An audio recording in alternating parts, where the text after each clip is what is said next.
সম্মানিত মেহমানবৃন্দ, আসসালামু আলাইকুম ওয়া রাহমাতুল্লাহি ওয়া বারাকাতুহু।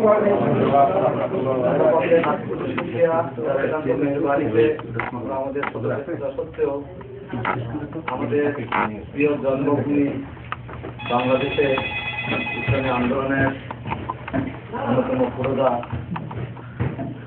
অধ্যাপক গোলাম আজম সাহেবকে গ্রেপ্তারের প্রতিবাদে আজকের এই প্রতিরোধ সমাবেশে আমরা একত্রিত হতে পেরেছি। এই জন্য আল্লাহ পাকের দরবারে শুকরিয়া আদায় করি সবাই। সালাম পেশ করছি মানবতার মহান শিক্ষক, মানবতার মুক্তিযোদ্ধা হযরত মুহাম্মদ সাল্লাল্লাহু আলাইহি ওয়াসাল্লাম। আমরা প্রথমেই বক্তব্য শুনব বিশিষ্ট মুক্তিযোদ্ধা এবং বিশিষ্ট সমাজসেবক আমাদের বড় ভাই ফজলুর রহমান চৌধুরী। আমি ফজলুর রহমান চৌধুরীকে সংক্ষিপ্ত বক্তব্য রাখার জন্য অনুরোধ করছি।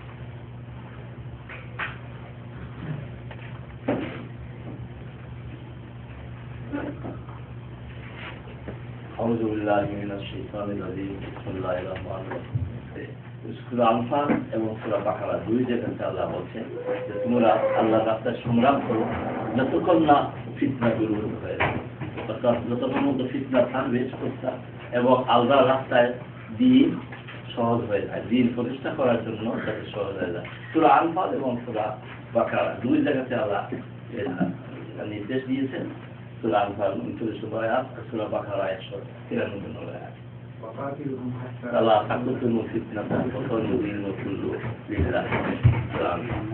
সেজন্য ভাই ফিতনা আমাদের আশে পড়ে গেছে, সেজন্য সংগ্রাম ছাড়া ফিতনা দূর করা যাবে।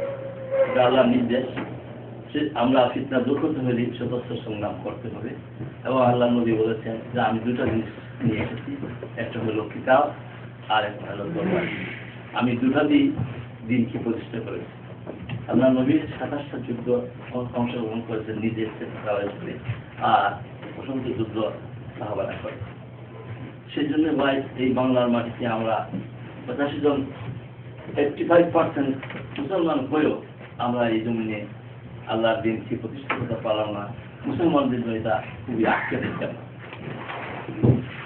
সেই জন্য আমরা এই দিন প্রতিষ্ঠা করার জন্য আমরা যদি না চেষ্টা করি আল্লাহর প্রতি আমরা তওহীদ করতে হবে।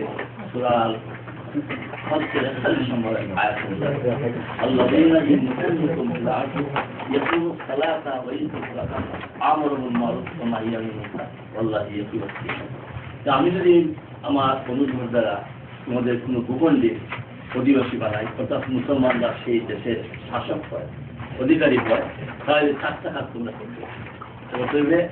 আমরুল মারুফ ইয়াকুমুস সালাহ ওয়া ইউতুজ যাকাত আমরুল মারুফ নাহয়ুল আনিল মুনকার। এই 4 কাজ দিনের সমস্ত কিছু কভার হয়ে যায়।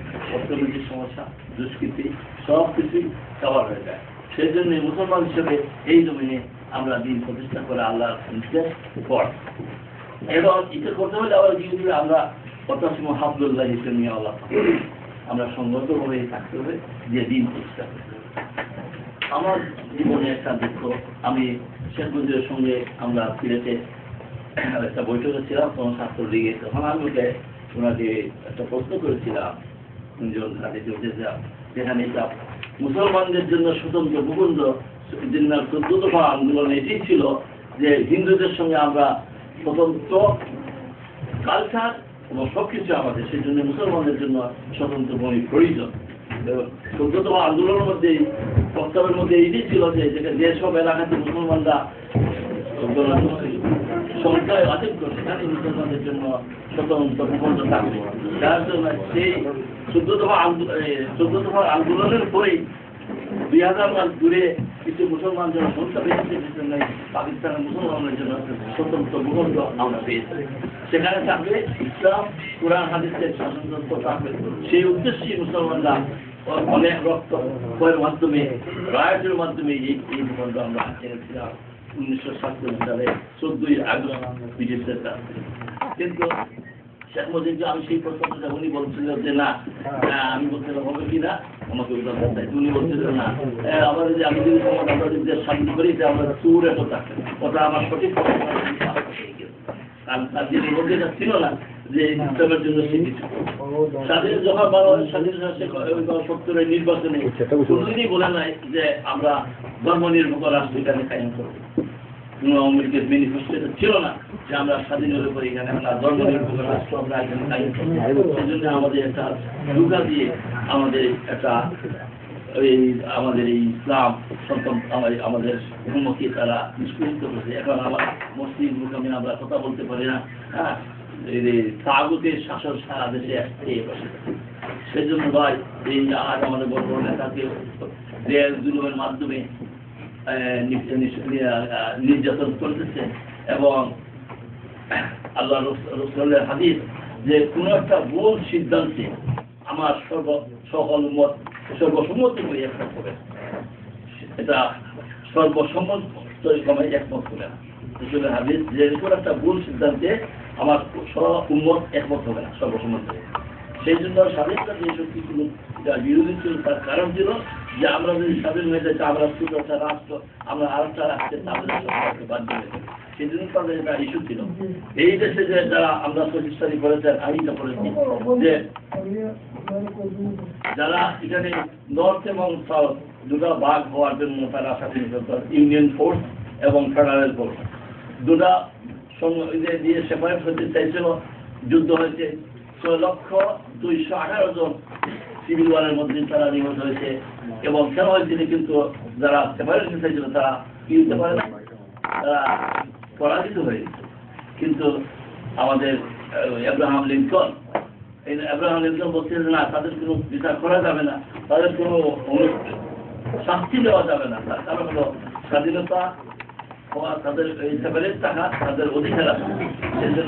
সেই জন্যই কি করছেন প্রত্যেকেই তারা একটা তার যে জিনিস ছিল তাদের সব তাদের দিয়ে দিচ্ছেন যতটুকু পাওয়া যায়। এখন এটাকে তাকে ঘুরা এটা বলে মুলি মানে এটা গাদার মতো একটা জিনিস আর কি যেটা বহন করা যায় দিয়ে তাদের সাথে এবং 10 বছর এদেরকে তারা যেতে দম করেছিল রেল লাইন সব কিছু কাম করছে।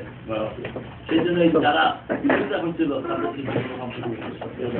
সেই জন্য ভাই আমাদের যে এইরকম একটা 40 বছর পরে যে জিনিসটা আমাদের উপরে আসি আসলে সেতে সংগ্রাম ছাড়া আমাদের এইভাবে মুক্তি পাওয়া যাবে না ইনশাআল্লাহ। আসসালামু আলাইকুম ওয়া রাহমাতুল্লাহি ওয়া বারাকাতুহু। সম্মানিত উপস্থিতি, এই পর্যায়ে আমরা আপনাদের সামনে বক্তব্য রাখার জন্য অনুরোধ করব যুব কমান্ডের প্রেসিডেন্ট মোহাম্মদ আলম চৌধুরী ভাইকে। আমি অনুরোধ করছি যুব কমান্ডের প্রেসিডেন্ট আলম চৌধুরী ভাইকে তার সংক্ষিপ্ত বক্তব্য রাখার জন্য।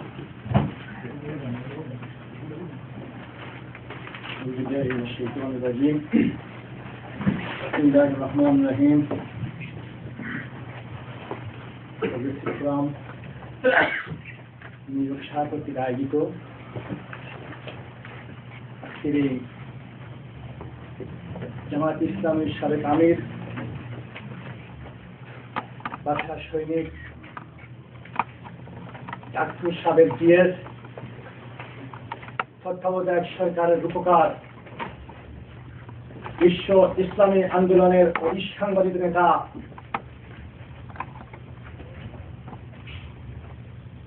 বর্ষিয়ান জননেতা অধ্যাপক গোলাম আজম সাহেবকে গ্রেপ্তারের প্রতিবাদে আজকের এই প্রতিবাদ সভার প্রিয় ভাই পরিচালক, সম্মানিত সভাপতি, উপস্থিত খন্দনরত প্রতিবাদরত বিক্ষুব্ধ সম্মানিত ভাইরা, আসসালামু আলাইকুম ওয়া রাহমাতুল্লাহি ওয়া বারাকাতুহু। আজ অত্যন্ত ভারাক্রান্ত হৃদয় নিয়ে আজ আমরা এখানে সমবেত হয়েছি